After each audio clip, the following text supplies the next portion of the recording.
Hello বন্ধুরা, কেমন আছো তোমরা সবাই? আশা করি সবাই ভালো আছো। তো আবারও নতুন একটা ভিডিওতে তোমাদের সবাইকে অনেক অনেক ওয়েলকাম। চলো তাহলে আজকে তোমাদের সাথে আমি শেয়ার করতে যাচ্ছি যে কি শাক দিয়ে শুটকি মাছ আর সাথে আছে মাশরুমের দো পেঁয়াজা। চলো তাহলে দেরি না করে ভিডিওটাকে শুরু করা যাক।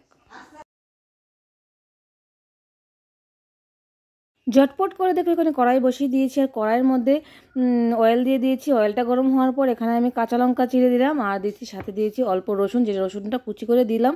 রসুন আর কাঁচা লঙ্কাটা তোমার অল্প ভেজে নেবো, এবার অল্প ভেজে নেবো, কারণ হলো রসুনটা দেখার জন্য ভালো একটা গন্ধ বেরোয় তার জন্য।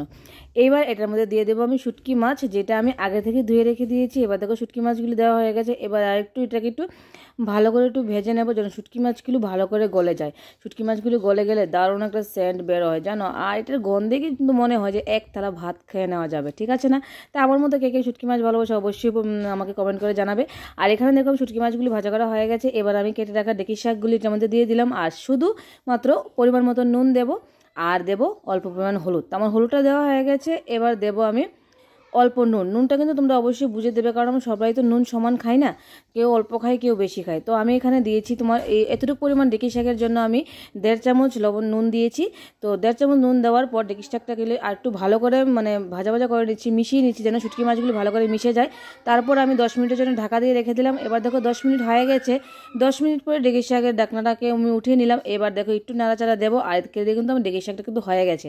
আর ডেকি শাক রান্না করতে কিন্তু সেই কোনো সময় লাগে না, দারুণ হয় রান্নাটা। তোমার শুটকি মাছ দিয়ে তোমরা কিন্তু এটা অবশ্যই বাড়িতে রান্না করে খাবে। তাহলে চলো, আমার শুটকি মাছটা হয়ে গেছে, আমার ডেকি শাকটা হয়ে গেছে। এবার এটাকে আমি নামিয়ে নিচ্ছি।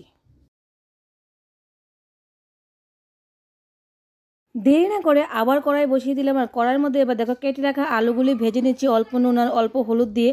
আর আজকে কিন্তু তোমাদের সাথে আমি 2টা রেসিপি শেয়ার করছি। ভালো লাগলে অবশ্যই কিন্তু সবাই পাশে থেকো, লাইক করো, কমেন্ট করো আর পারলে শেয়ার করে দিও। আর কোনো বন্ধু যদি নতুন হয়ে থাকো অবশ্যই কিন্তু সাবস্ক্রাইব বাটনে একটু ক্লিক করা যাবে। চলো তাহলে আমার আলুগুলি ভাজা করা হয়ে গেছে। এবার এটার মধ্যে আমি মাশরুমগুলি, যেগুলি আমি আগে থেকে কিন্তু সিদ্ধ করে রেখে দিয়েছি অল্প, তাহলে কিন্তু ভালো হয় আগে থেকে একটু সিদ্ধ করে রেখে দেবে মাশরুম সবসময়, যেটা তোমাদের সাথে আমি শেয়ার করিনি। আগে থেকে মাশরুমগুলি আমি সিদ্ধ করে রেখে দিয়েছি। এবার সিদ্ধ করে রাখা মাশরুমগুলি ভাজা করে রাখা আলুগুলির সাথে দিয়ে একসাথে ভেজে নিচ্ছি, কারণ আলাদা আলাদা নিলে তেলটাও বেশি লাগবে, সময়ও বেশি লাগবে।